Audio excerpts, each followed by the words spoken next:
交流嘛，跟他们。我想要去交流。我是做熟悉的反击好的。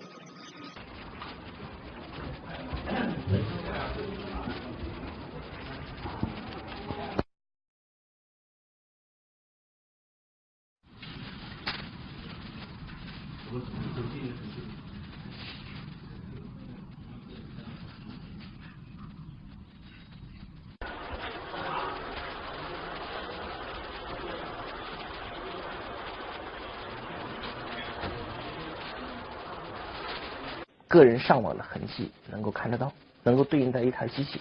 我们从那个数据包里甚至能发现一个官员上午在写材料。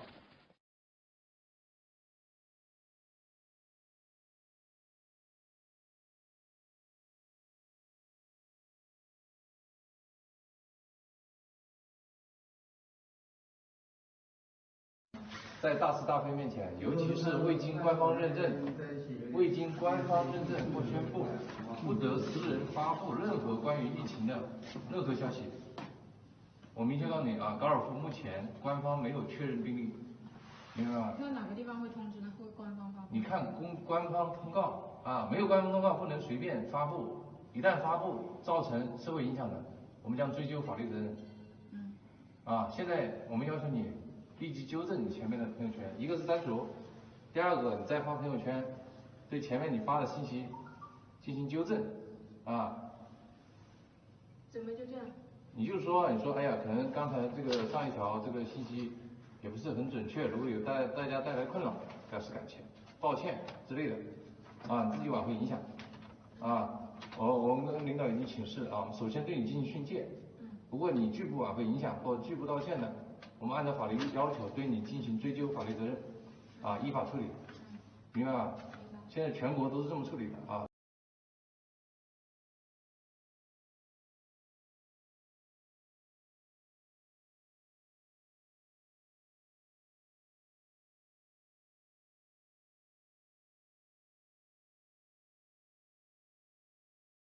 Dr. Li Wenliang tried to warn the world about a new coronavirus, but was silenced by the police.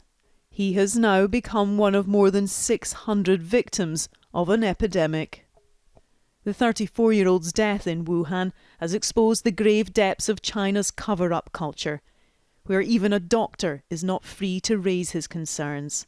On Chinese social media, millions expressed their grief and anger, some daring to call for freedom of speech. In Beijing, those willing to talk to us about the doctor praised him for speaking out. 就觉得挺可惜的吧，他作为第一个什么敲钟人，只要他觉得这个东西是权威的，那他就可以发布呀。我觉得没有必要说非要压制下去，事实就是这样的呀。It was 3 weeks after Dr. Li raised the alarm that Wuhan went into lockdown. On the 30th of December, he told medical colleagues about 7 patients with a SARS-like virus. 4 days later, he was questioned by police and made to sign a document agreeing to stop spreading rumours. After a week helping treat virus patients, he developed a fever and was admitted to hospital. He eventually tested positive for coronavirus on February the 1st and died 5 days later. President Xi was entertaining the leader of Cambodia this week as his country plunged deeper into a health crisis. Now he's facing a political one too. Hu Jia is a pro-democracy activist under police surveillance in Beijing. He risked arrest to talk to us this afternoon.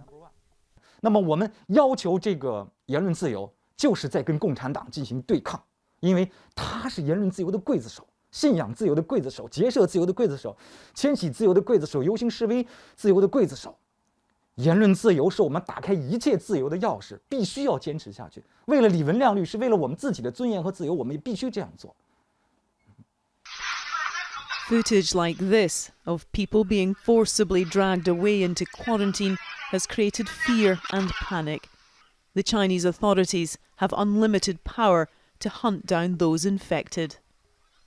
President Xi has described fighting this virus as the people's war, but many of his people have lost trust in a society where a doctor who tried to predict this outbreak has become a victim himself. Tonight, outside the hospital where Dr. Li worked and died, they laid flowers and then blew whistles in an act of defiance. Debbie Edward, News at 10, Beijing. In a country where dissent is rarely tolerated, consider this: bold, blowing whistles to remember a whistleblower.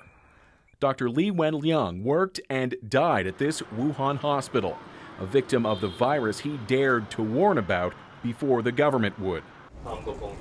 Now, across China, even in Hong Kong, Dr. Li is being honored by many with pent-up anger over Beijing's early inaction. He's willing to speak up the truth. The truth was not spread around early.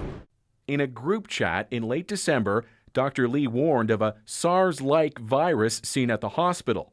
Chinese authorities were then still downplaying the new coronavirus, so police found the doctor and made him sign a letter admitting to spreading rumors online. His father now making this emotional plea. He was not spreading rumors. The virus was out there. I hope the government will withdraw the reprimand. What my son said is now proven to be true. On social media, Chinese users posting tributes to Dr. Li and unleashing what seems to be unparalleled online anger at the government. But for it to reach this scale, where almost every account, almost every person in China is posting about this, that's really unprecedented. They are allowing messages about the doctor to circulate. At Ryerson University's social media lab, Philip Mai is watching as Chinese internet censors struggle to contain the anger, but they haven't fully lost their grip. There's a lot of expectation in the West that this could bring about a regime change, and I think that's a lot of wishful thinking. Unverified video appears to show whistles in Wuhan growing louder, but there's no guarantee the government is listening. Thomas Daigle, CBC News, Toronto.